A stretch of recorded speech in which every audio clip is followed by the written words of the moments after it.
With Westminster in recess, Edinburgh is hosting the political theatre of a different kind. We get to block your disastrous Tory Brexit, then we'll have a no confidence motion, everyone can vote for me. Politicians are the butt of the jokes at the Fringe Festival, but it's the shadow chancellor being accused of a comedy of errors after appearing here.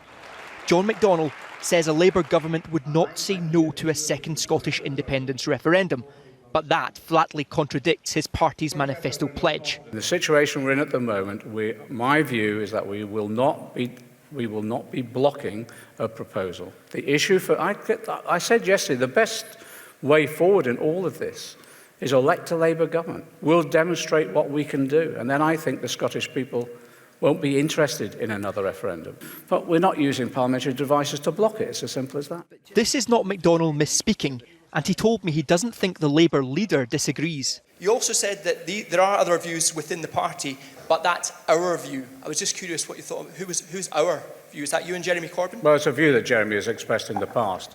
McDonnell's comments here left Labour colleagues baffled, trying to keep track of their party's official policy on this issue.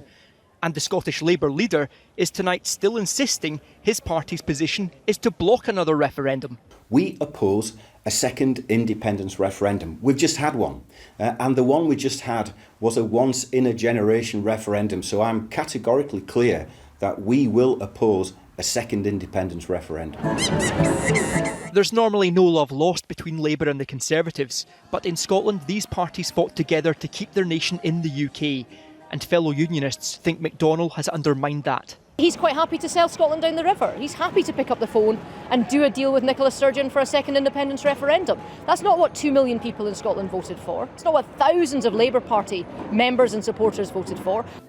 Both John McDonnell and the SNP have denied this is all part of a pact in preparation for a general election that would put Labour into power. But Nicola Sturgeon is open to talks. I haven't had any discussions, but I've made clear in 2 past elections that while I wouldn't envisage any coalition, I would want the SNP to be part of a broader progressive alliance to get the Tories out of government. The timing of all this could hardly have been better for Nicola Sturgeon. A new poll out this week showed there's now majority support for independence, and the SNP want their referendum by the end of next year. McDonnell's comments here in the Scottish capital are music to their ears. Peter Smith, News at 10, Edinburgh.